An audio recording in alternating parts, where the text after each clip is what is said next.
Nobody gave you a rulebook when you got promoted, and the people who should have told you this stuff didn't. So today, I'm talking about the 4 unspoken rules that will make or break you as a manager. If you're a new manager or you've been in the role for a while and something just feels off, this is for you.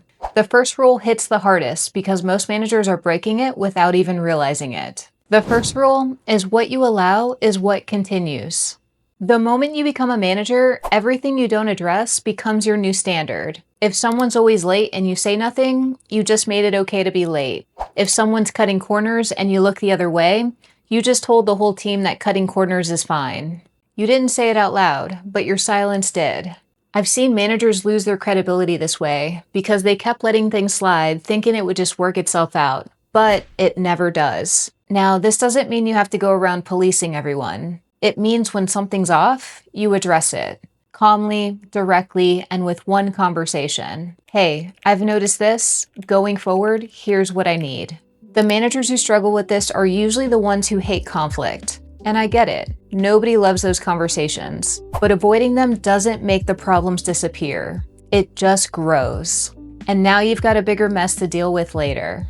What you allow is what continues. Set the standard early and hold it consistently. Now, that rule is about your actions, but here's one most managers completely overlook, and it's costing them every single day.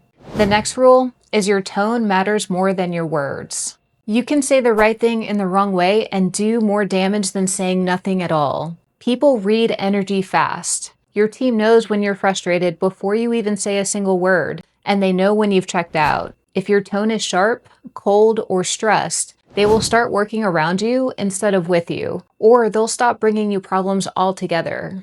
And by the time you find out what's going on, it's already a fire. But when you're calm and steady, even when things are rough, your team feels that too. They stay focused and trust you enough to tell you when something's going sideways before it blows up.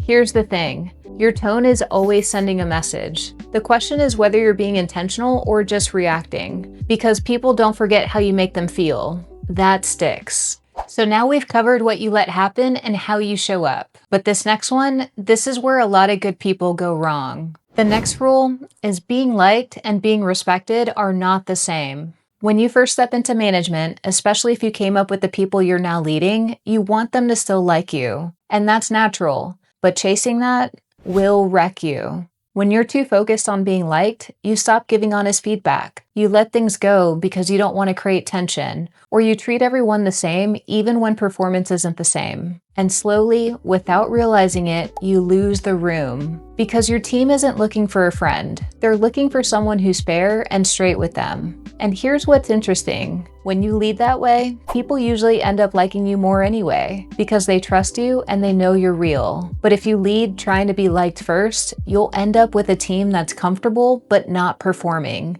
And that's on you as a leader. Okay, we're 3 rules in. Here's the last one. And this one's already happening whether you're thinking about it or not. The last rule is your team is always watching.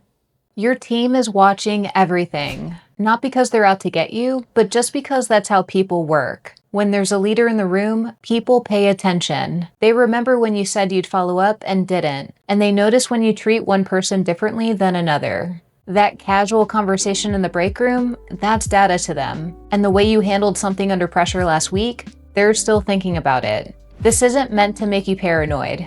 It's meant to make you consistent. Because you don't have to be perfect. Nobody expects that. But your team needs to know that you are steady and that you're the same person in a tough moment as you are when things are running smooth. Consistency builds trust, and trust is what makes people actually follow you. Nobody teaches you this stuff in a handout or an onboarding meeting. You just learn it through real situations and sometimes mistakes. If you want to go deeper into leadership moments like this, you should watch this video next. It's built for managers who are actually out there doing the work.